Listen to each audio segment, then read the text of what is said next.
जिस जमीन पर इजराइल कब्जा करके बैठा है वो जमीन उसको खाली करना होगी। अरबों की जमीन खाली होना चाहिए। जो फिलिस्तीन है, उनके फिलिस्तीनी हैं, उनके उचित अधिकारों की प्रस्थापना होना चाहिए। इजरायल और हमास के बीच चल रहे खूनी जंग को 12 दिन से ज्यादा हो गए हैं। इस भीषण युद्ध में दोनों तरफ से अब तक 4,300 से अधिक लोगों की मौत हो चुकी है और 12,000 से अधिक लोग घायल हैं। इसके अतिरिक्त 10 लाख से ज्यादा फलस्तीनियों ने अपने घर बार छोड़ दिए। ये आंकड़े दिन ब दिन बढ़ रहे हैं। इस्राइल और फलस्तीन के बीच का ये संघर्ष कई दशकों पुराना है और यह किसी न किसी रूप में दुनिया भर के देशों पर असर डाल रहा है।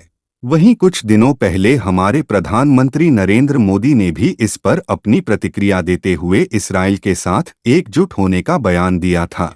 ऐसे में पूर्व प्रधानमंत्री अटल बिहारी वाजपेयी का एक वीडियो इन दिनों तेजी से वायरल हो रहा है, जिसमें उन्होंने इस्राइल का खुलकर विरोध किया है। आप भी सुनिए। देगी, इजराइल का साथ देगी। आदरणीय मोरारजी भाई इस स्थिति को स्पष्ट कर चुके हैं। गलतफहमी को दूर करने के लिए मैं कहना चाहता हूं कि हम हर एक प्रश्न को गुण और अवगुण के आधार पर देखेंगे, लेकिन मध्य पूर्व के बारे में यह स्थिति साफ है कि अरबों की जिस जमीन पर इजराइल कब्जा करके बैठा है वो जमीन उसको खाली करना होगी। आक्रमणकारी आक्रमण के फलों का उपभोग करे, यह हमें अपने संबंध में स्वीकार नहीं है। तो जो नियम हम पर लागू है वो औरों पर भी लागू होगा। अरबों की जमीन खाली होना चाहिए। जो फिलिस्तीन है, उनके फिलिस्तीनी हैं, उनके उचित अधिकारों की प्रस्थापना होना चाहिए।